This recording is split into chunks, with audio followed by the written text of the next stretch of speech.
Вот она, этот Exploder, тут exploder.net, ссылка, не попала в кадр.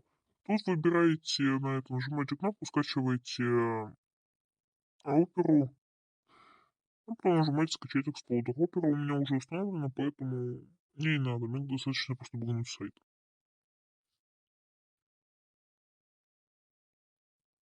Скачиваем Exploder,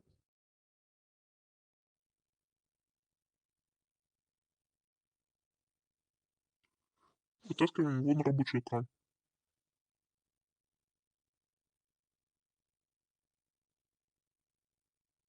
Вот это он. Дальше вы его должны открыть, либо зарегистрироваться, либо войти с помощью гостевого и дальше скачать файлы. Точнее, наоборот, скачиваете файлы и уходите с помощью гостевого, либо регистрируетесь. Я вам показал, что это тот же самый мод.